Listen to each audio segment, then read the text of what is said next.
Yesus berzina? Karena Yesus mengatakan memandang saja itu sudah dianggap zina, apalagi sampai dilus-lus.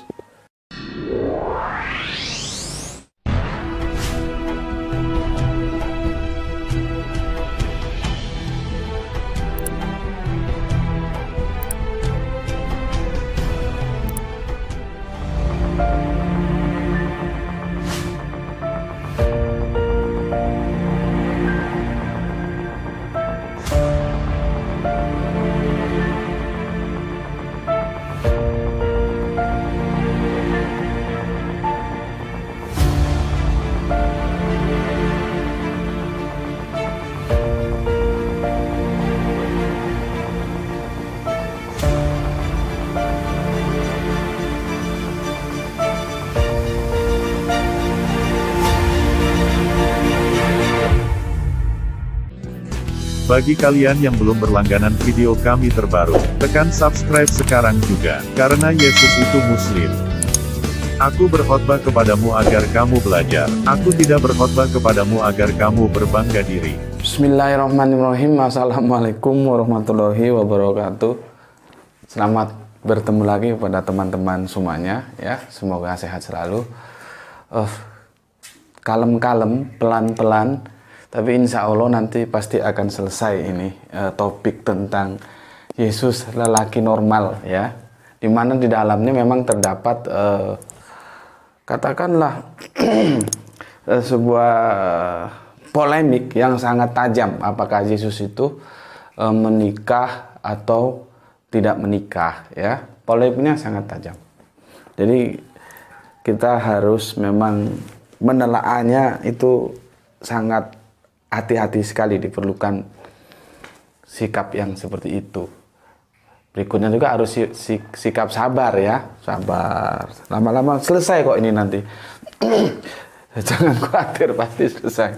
Kalau kemarin kita sudah bahas di seri 9, maka sekarang kita masuk ke seri 10, ya.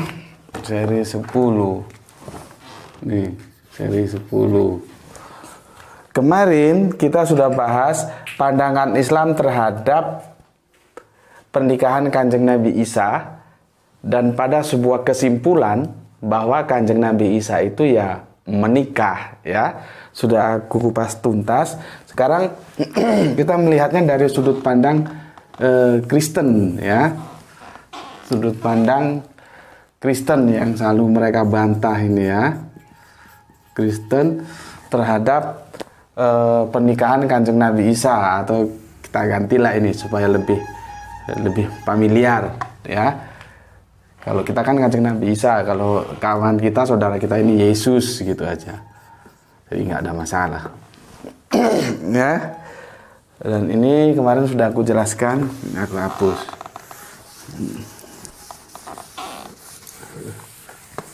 Ini, ya. Oke, aku ulangi lagi. Jadi di seri ke-10 ini, ya, tajuk utamanya tetap Yesus lelaki normal, sedangkan subtajuknya adalah pandangan Kristen terhadap pernikahan Yesus. Begini, aku tidak akan membawa nama-nama Justus ataupun Lydia di dalam kajian ini, karena itu tidak terdapat di dalam ini, di dalam Bible kanonik ini. Jadi itu nanti di sejarah atau di kitab-kitab Apokrifa bisa kita dapatkan. Aku hanya akan berbicara berdasarkan di kitab yang teman-teman Kristen terima, ya. Jadi tentang Lydia dan Justus itu tidak kita diskusikan. Nanti bisa kalian baca, cari informasi di tempat lain, ada kok itu. Begitu juga nanti tentang pernikahan Kanjeng Nabi Isa itu disampaikan juga dalam Injil-Injil yang lain, ya, dari keempat Injil, Matius, Markus, Lukas, dan Yohanes itu dengan redaksi yang kadang-kadang sama, kadang-kadang berubah juga. Seperti yang satu katanya di rumah Simon, satu di rumah Lazarus, ya. Ya memang begitu Injil. Nggak tahu mana yang benar. Kita kalau membaca Injil itu harus ekstra hati-hati untuk memilih dan memilah, ya, kira-kira mana yang bisa diterima sebagai kebenaran. Cuman dari Matius, Markus, Lukas itu tidak aku pakai nanti ya. Sebetulnya ada ya ayat-ayat yang itu menjelaskan tentang sebuah prosesi peribadahan pernikahan dalam Yahudi. Jadi sama, dalam Yahudi nikah itu ibadah, dalam Islam juga nikah itu ibadah. Aku nggak pakai yang Markus, nggak pakai Matius, nggak pakai Markus, nggak pakai Lukas, karena apa? Aku ingin tidak membuka lebar, mempersempit supaya tidak terlalu lebar, tapi mempersempit pintu apologinya atau pintu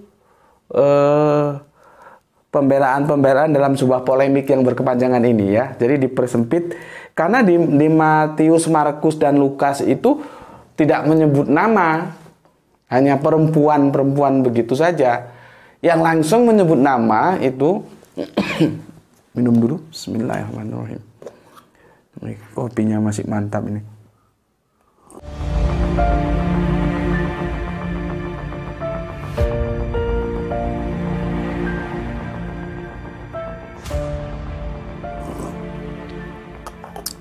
Yang disebut itu di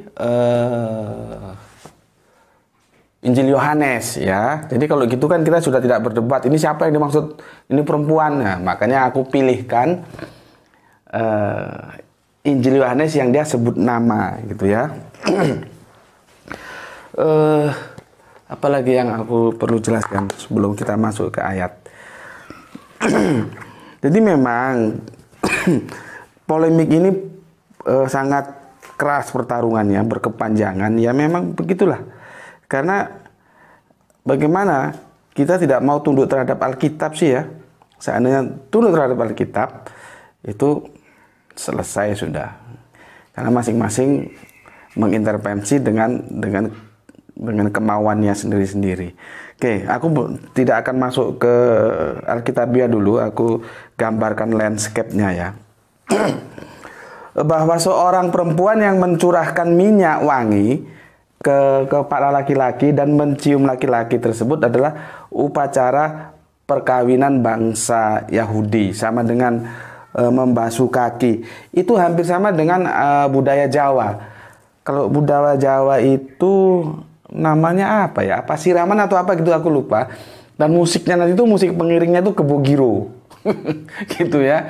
Musik tradisional kebogiro itu, jadi manten laki, manten perempuan itu diketemukan dan nanti ada nginjak telur, ada air, ada bunga atau apa, itu si perempuan itu membasuh kaki si lelaki ya. Ini dalam tradisi Jawa itu wujud nganu, itu sebetulnya wujud bagaimana seorang suami nanti itu seorang istri itu akan tunduk patuh terhadap suaminya sebagai imam keluarganya ya.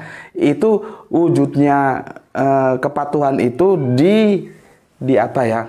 Diperlambangkan, dipersonifikasikan dengan membasuh kaki. Jadi hampir sama dengan Yahudi ya. Pertanyaannya, bangsa Israel meniru bangsa Jawa atau bangsa Jawa meniru bangsa Israel?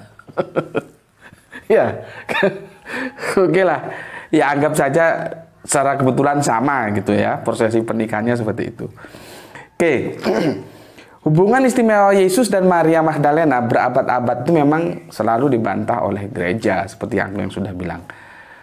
Jadi begini, aku juga harus jujur ya. Walaupun sulit ditemukan bukti eksplisit tekstual menunjukkan Yesus dan Maria Magdalena pernah menikah. Itu sulit. Ya karena kitabnya sudah begini. Ini. Jadi kalau aku ditanya, aku harus jujur. Bisa nggak di kitab ini aku menunjukkan sebuah ayat yang tekstual yang itu sudah, misalkan Yesus itu nabi, di sini tekstual itu banyak, itu gampang aku temukan. Tapi Yesus menikah dengan Maria Magdalena, itu secara tekstual, supaya tidak ada lagi perdebatan di antara kita, bisa nggak aku hadirkan dari kitab ini? Maka jujur aku jawab tidak bisa, tidak ada. Memang tidak ada, gitu loh. Tidak ada. Ya karena kondisi kitab ini sudah seperti ini. Tidak ada. Tapi kalau aku diminta seperti itu, boleh dong aku juga meminta balik. Bagi teman-teman Kristen yang mengatakan Yesus tidak menikah dengan Maria Magdalena, itu ada nggak bukti Alkitabiahnya di sini? Yang supaya kita juga tidak berdebat bahwa Yesus tidak menikah dengan Maria Magdalena. Ada nggak? Kan yang tidak ada juga. Gitu loh.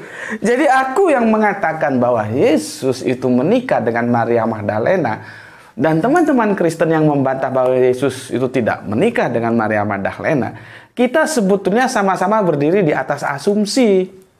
Nah, sekarang tinggal asumsi mana yang kuat. Gitu saja. Karena sudah nggak ada di sini tertulis. Gitu loh. Kita harus sama-sama jujur dong. Kita berdiri di atas asumsi. Tergantung sekarang asumsi mana nanti yang kuat. Apakah Yesus menikah atau Yesus tidak menikah. Begitu. Ya. Kebetulan lagi aku masih ingat sesuatu yang istimewa dari Maria Magdalena, ya. Dia tidak pernah disandarkan oleh seorang laki-laki, tidak pernah. Misalkan kalau kita ini sebetulnya meniru budaya dulu. Misalkan nama seorang perempuan tuh disandarkan sama suaminya. Itu sebenarnya budaya bangsa dulu, gitu loh. Untuk menunjukkan identitasnya. Begitu juga Maria Magdalena.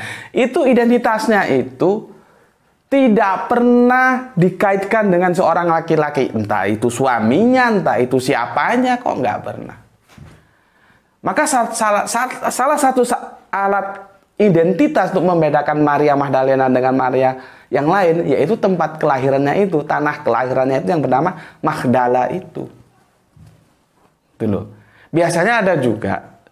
Jadi hampir seperti sama nama untuk membedakan antara Abdul Qadir yang lain dengan Abdul Qadir Jailani, maka disebut Abdul Qadir Jailani. Abdul Qadir dari negeri Jailani, gitu loh.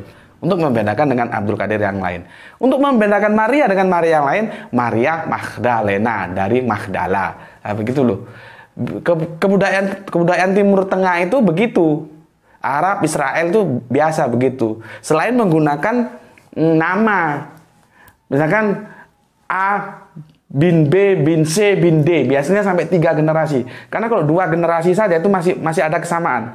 Maka mereka tarik ke 3 generasi. Jadi kalau udah kita saya mau cari Pak Abdul gitu. Orang tanya Abdul yang mana? Maka Abdul bin siapa?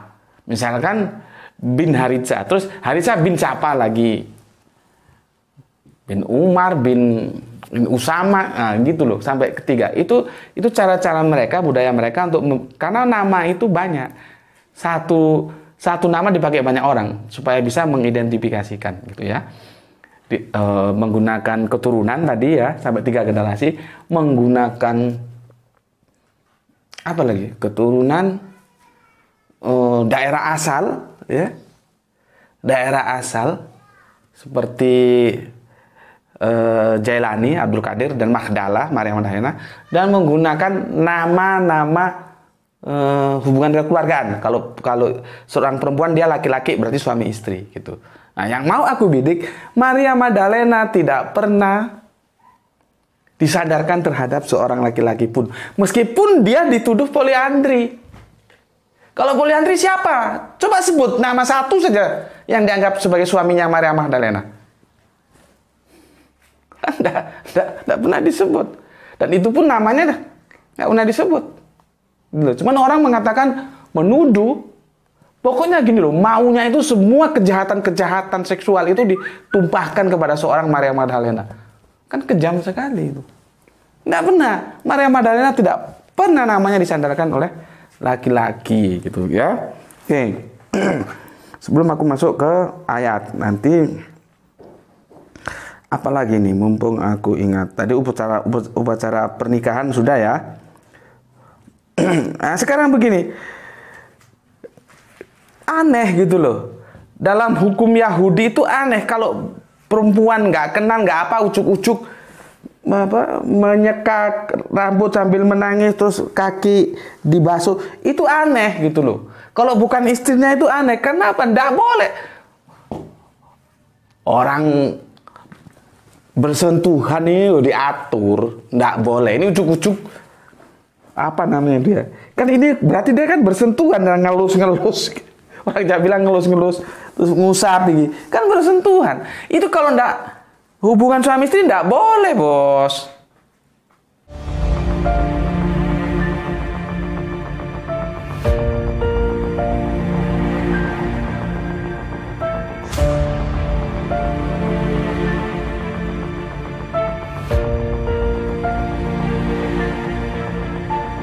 Gitu loh. Nggak mungkin lah ada perempuan ujuk-ujuk datang terus ngelus-ngelus kepala, ngelus-ngelus kaki. Itu nggak mungkin kalau bukan istrinya. Gitu loh. Ya. Jadi itu juga menjadi sebuah pertimbangan yang nanti akan membangun asumsi ya. Apalagi ini tadi sudah ya. Jadi seorang perempuan mencurahkan minyak wangi ke kepala, kaki, dan mencium laki-laki tersebut adalah upacara perkawinan Yahudi ya, bangsawan-bangsawan Yahudi. Dalam masyarakat Yahudi tidak akan pernah ada seorang perempuan pun yang ucuk-ucuk ya, nyelonong gitu ya, mencium seorang lelaki yang bukan muhrimnya. Itu nggak mungkin lah, karena hukumnya jelas mati. Gitu loh. Mati kalau ditembak kepalanya enak, ini rajam, tersiksa dulu gitu loh. Ya. Jadi dalam tradisi Kristen memang sejak lama didukung oleh gereja sebagai sebuah keyakinan bila Kanjeng Nabi Isa itu tidak menikah atau Yesus ya. Meskipun ya seperti aku bilang tadi, bukti sejarahnya juga tidak ada. Alkitabiahnya juga tidak ada. Gitu ya. Jadi semua asumsi-asumsi. Dan aku sudah ngaku jujur ya bahwa bukti Alkitabiah di sini sama-sama tidak ada Yesus menikah atau tidak menikah. Cuman asumsi nanti ada sekuat apa ya. Oke, sebetulnya peran penting Maria Magdalena itu akan kita dapatkan di Injil Maria dan Injil Filipus. Cuman kan tidak mungkin aku berdiskusi dengan teman-teman Kristen pakai Injil Maria dan Injil Filipus karena itu mereka tolak, tidak mungkin. Maka satu-satunya ya pakai ini yang mereka terima sebagai kanon. Ya, cuman kalau mau tahu bagaimana peran penting Maria Magdalena itu ya di Injil Maria dan Injil Filipus. Bahkan di Injil Filipus ada 3 Maria. Maria ibunya, Maria saudaranya, dan Maria Magdalena sebagai istrinya. Tuh. Ya. Itu uraian-uraiannya yang akan mendukung sebuah asumsi yang aku simpulkan ya bahwa Maria Magdalena itu adalah istri dari Yesus, artinya Yesus itu menikah dengan Maria Magdalena. Oke, sekarang kita masuk ke Alkitabiah. Kita buka Yohanes ya 12, ini panjang ini 1 sampai 8 ya. Aku percepat bacanya supaya nggak terlalu panjang ya. 6 hari sebelum Paskah, Yesus datang ke Betania di tempat tinggal Lazarus ya. Kalau di sini Lazarus, kok di 3 kanon yang lain Simon atau siapa gitu, bukan Simon ingatku. Ya. Yang dibangkitkan Yesus di antara orang mati. Di situ diadakan perjamuan untuk dia. Untuk siapa? Untuk Yesus. Cuman ini nggak disebutkan perjamuan apa. Dan Marta melayani. Jadi ada perempuan lain yang melayani, Marta ya, sebagai ya kalau orang Jawa bilang biodo, ewang-ewang, rewang gitu ya. Nanti kalau nggak tahu bahasa Jawa tanya lah biodo itu apa.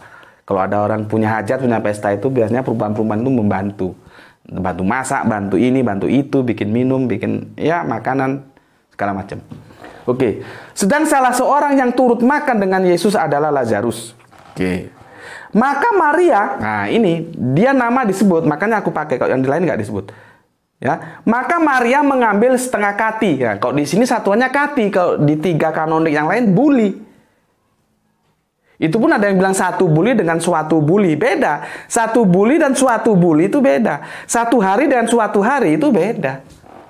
Tapi itu nggak kita bicarakan lah, bukan fokus kita ya, hanya sekedar informasi.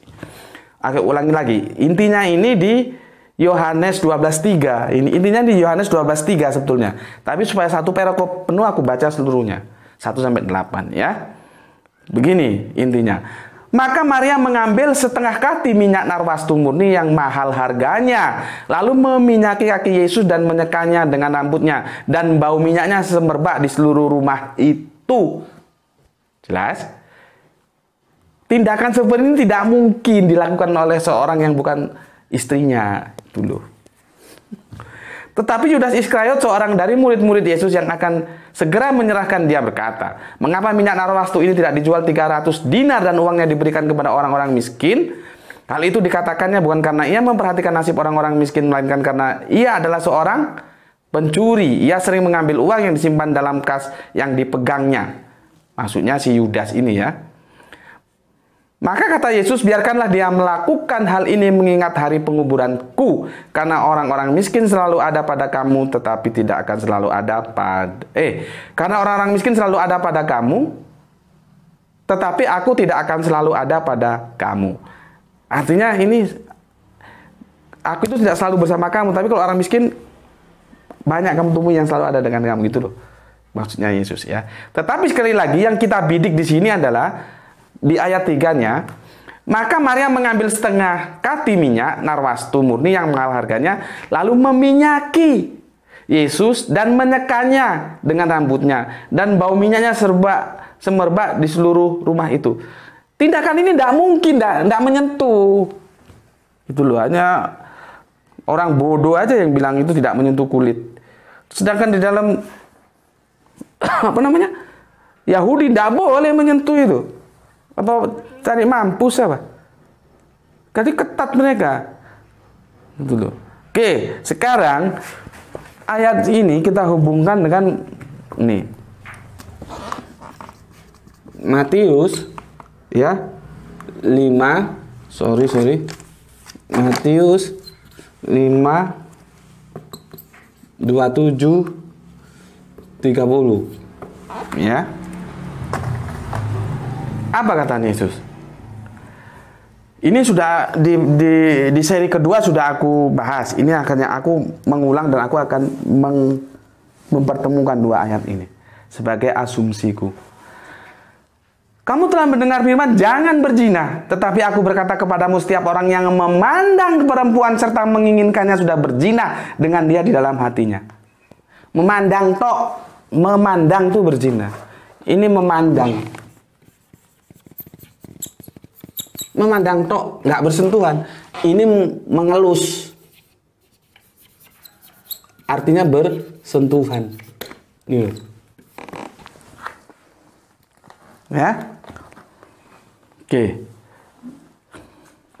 Maka jika matamu yang kanan menyesatkan engkau, cungkilah dan buanglah itu, karena lebih baik bagimu jika satu dari anggota tubuhmu binasa daripada tubuhmu dengan utuh dicampakkan ke dalam neraka. Dan jika tanganmu yang kanan menyesatkan engkau, penggalah dan buanglah itu, karena lebih baik bagimu jika satu anggota tubuhmu binasa daripada tubuhmu dengan utuh masuk neraka. Oke, tapi intinya memandang itu sudah berzina. Sekarang Matius ini 19, 17, 18. Apa? Di sini ada larangan jangan berzina. Oke, sekarang aku jelaskan. Aku rangkaikan. Bismillahirrahmanirrahim. Aku rangkaikan dari bawah ya. Di Matius 19:17 ini ya, ada larangan jangan berzina. Oke. Sedangkan di Matius ini 5:17 ini, memandang perempuan saja itu loh, bila ada ini itu sudah berzina. Di Yohanes 12:18 ini mengelus. Mengelus itu berarti bersentuhan. Sekarang Anda pikirkan, kalau memandang saja sudah tidak boleh, ini mengelus. Mengelus itu, mengusap itu, kaki itu lebih dari memandang.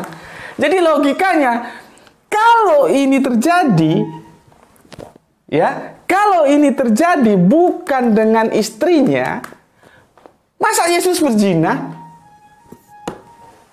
Tuh pertanyaannya. Masa Yesus berzina? Karena Yesus mengatakan, memandang saja itu sudah dianggap zina, apalagi sampai dilus-lus. Dari asumsi ini, aku kan sudah bilang, secara tekstual kita posisinya sama. Tidak ada yang bisa buktikan bahwa Yesus itu tidak menikah dan tidak ada yang bisa membuktikan bahwa Yesus itu menikah. Tetapi kita bergerak atas asumsi. Sekarang asumsi siapa yang kuat? Dan aku mengatakan, asumsiku dibangun oleh ketiga ayat ini. Karena Yesus tidak mungkin berzina. Maka ini adalah istrinya.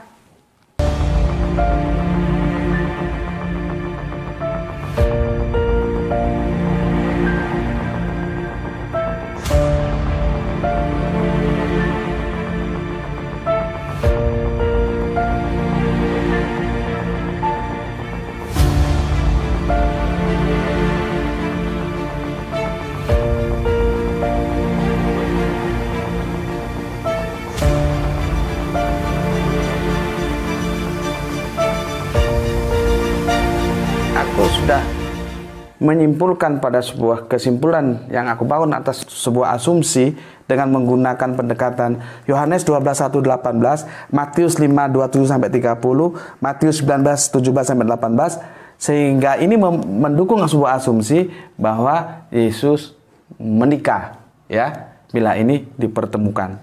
Sedangkan kekristenan tetap ngotot Yesus tidak menikah, ya. Ini aku hapus ya. Aku hapus. Ya. Aku hapus.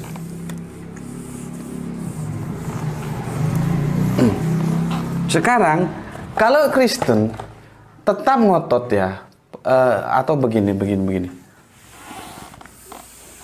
Ini sekarang menjadi sesi yang ke 11, ya. 11. Resiko yang ditanggung Kristen, resiko yang ditanggung Kristen bila Yesus tidak menikah. Ya ada resikonya gitu loh. Ya. Nih. Jadi judul tajuk utama kita tetap Yesus lelaki normal ya. Subtajuknya sekarang resiko yang ditanggung Kristen bila Yesus tidak menikah. Ya. Ada nggak resikonya begitu loh. Seperti kemarin yang sudah aku jelaskan ya. Asumsinya itu dibangun ya. Dibangun atas sorry tadi aku sudah hapus ya. Sebentar. Aku tadi kesusu hapus saja. Ini ya. Yohanes 12:1-8 ya. Kemudian Matius 5:27-30. 27-30 maksudnya ini. Ya.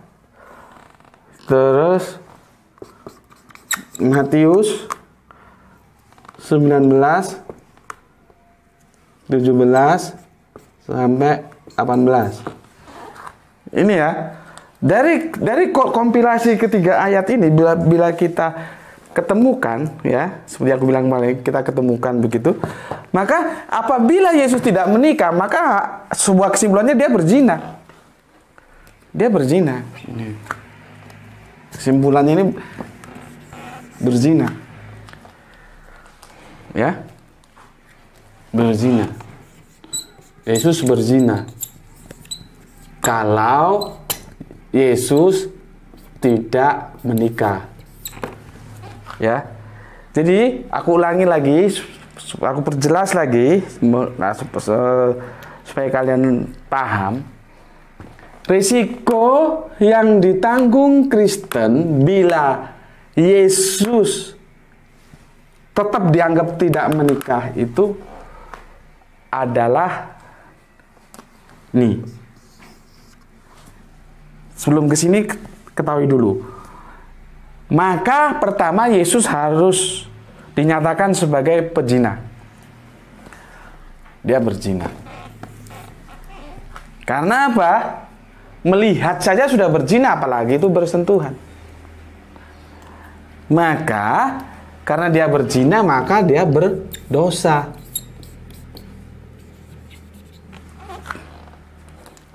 Berdosa. Oke. Nah, sekarang aku mau jelaskan kepada kalian. Nanti lihat lagi di videoku berikutnya tentang pohon buah terlarang ya. Dalam kekristenan ada sebuah fundamental itu, dogma itu menjadi iman mereka, adanya dosa waris. Adanya dosa waris. Dosa waris itu ketika Adam dan Hawa melakukan dosa dengan makan buah terlarang ya. Itu menurun ke setiap manusia, meskipun dia nggak pernah ngerti apa-apa, lahir sudah punya dosa. Itu namanya dosa waris. Meskipun secara logis ini tidak masuk nalar gitu. Tapi oke lah, itu sudah aku bicarakan di video yang lalu. Ya, aku nggak mau ke sana dulu.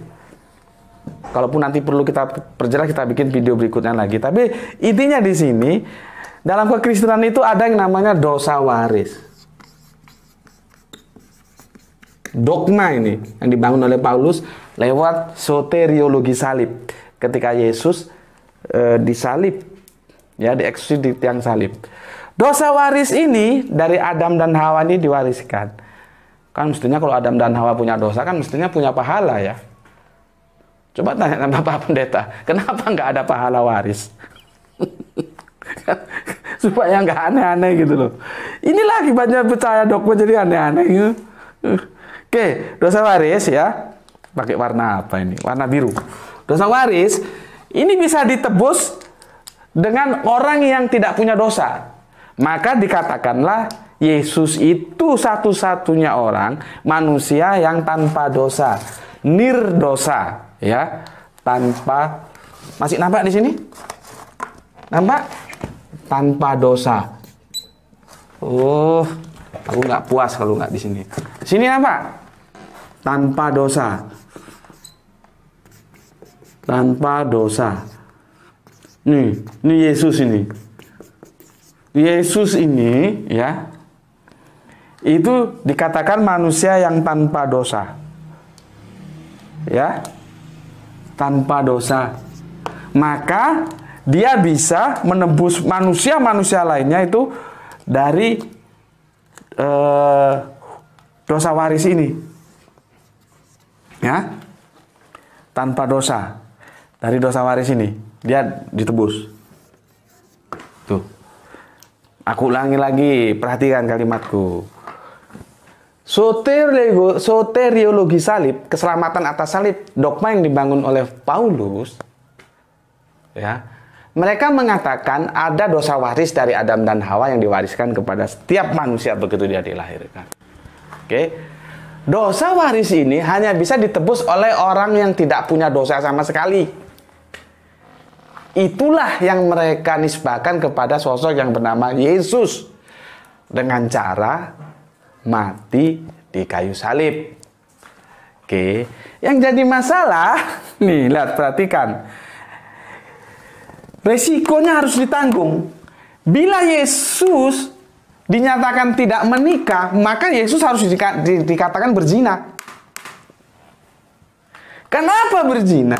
Karena di Yohanes ini bukan sekedar memandang. Ini sudah bersentuhan ini. Gak ono wong ngelus-ngelus iku nggak bersentuhan, gak ono gitu loh. Ya, sudah dikatakan berzina. Karena apa? Di Matius yang 5:27-30 melihat saja sudah berzina. Di Matius 19:17-80 berzina itu sebuah larangan. Artinya ketika Yohanes 12:1 dan 8 ini tidak dianggap bahwa itu adalah relationship antara suami istri Yesus dan Maria Magdalena, maka Yesus harus dikatakan berzina. Kalau Yesus dikatakan berzina, maka Yesus berdosa. Ya, aku ulangi. Kalau Yesus tidak dikatakan menikah, atau tidak punya hubungan suami istri dengan Maria Magdalena, maka Yesus harus dikatakan berzina. Ketika Yesus berzina, maka Yesus berdosa. Karena Yesus berdosa, dia tidak bisa menebus dosa waris karena Yesus bukan yang manusia tanpa dosa. Itu risikonya. Inilah ketika sebuah kebohongan itu dibangun, maka untuk melanggengkan kebohongan itu harus ada kebohongan lain yang menutupinya.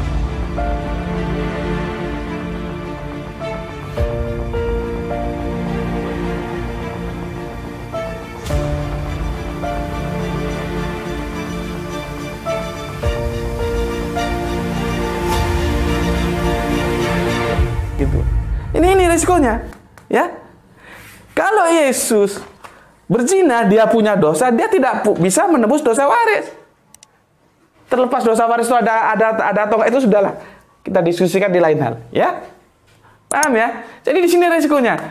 Oke lah, Yesus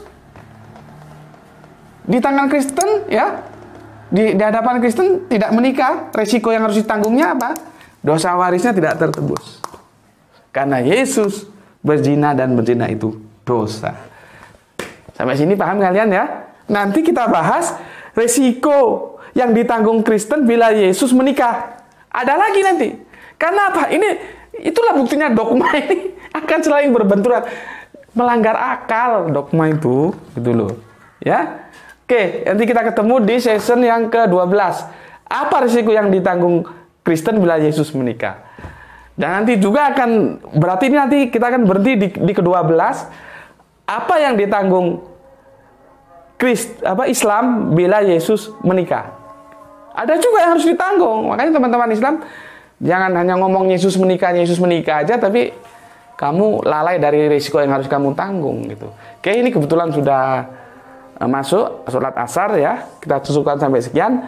Insya Allah besok 11 dan 12-nya, ini 11 berarti 12 dan 13-nya, seri 12 dan 13 akan kita lanjutkan. Itu dari aku ya. Assalamualaikum warahmatullahi wabarakatuh.